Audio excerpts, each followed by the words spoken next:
തിരുവനന്തപുരത്ത് നെയ്യാറ്റിൻകരയിൽ പോലീസുകാരനും അഭിഭാഷകനും ചേർന്ന് ബന്ധുവായ യുവാവിനെ കൊലപ്പെടുത്താൻ കൊട്ടേഷൻ നൽകി. ചെങ്കൽ സ്വദേശി സജുവിനെയാണ് കൊലപ്പെടുത്താൻ ശ്രമിച്ചത്.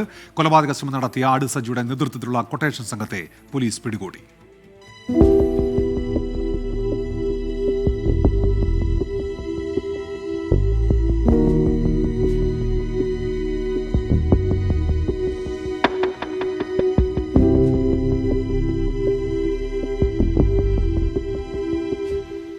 ഒക്ടോബർ 19 ചെങ്കൽ കുന്നുവിളയിലാണ് സംഭവം.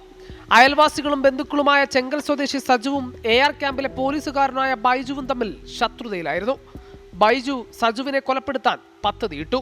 ബന്ധുവായ അജി വഴി അഭിഭാഷകനായ അഖിലിനെ പരിചയപ്പെട്ടു. മൂവരും ചേർന്ന് പെയിന്റിംഗ് തൊഴിലാളിയായ സജുവിനെ വകവരുത്താൻ തീരുമാനിച്ചു. അതിന്റെ ഭാഗമായാണ് കൊട്ടേഷൻ സംഘത്തിനെ ദൗത്യമേൽപ്പിച്ചത്.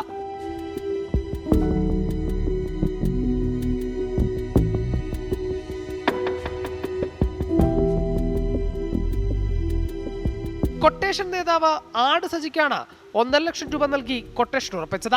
30ഓളം കേസുകളിലെ പ്രതിയായ സജി അഖിലിന്റെ പരിചയക്കാരനാണ്. കൊട്ടേഷൻ നൽകി അന്നു വൈകിട്ട് തന്നെ ആട് സജിയുടെ നേതൃത്വത്തിലുള്ള 5 അംഗ സംഘം വഴിയിൽ കാത്തിരുന്ന സജുവിനെ ആക്രമിച്ചു. ക്രൂരമായി മർദ്ദിച്ച ശേഷം ഗുണ്ടാ സംഘം രക്ഷപ്പെട്ടു. പോലീസ് അന്വേഷണത്തിൽ കണ്ടെടുത്ത CCTV ദൃശ്യങ്ങളാണ് കേസിൽ നിർണായകമായത്.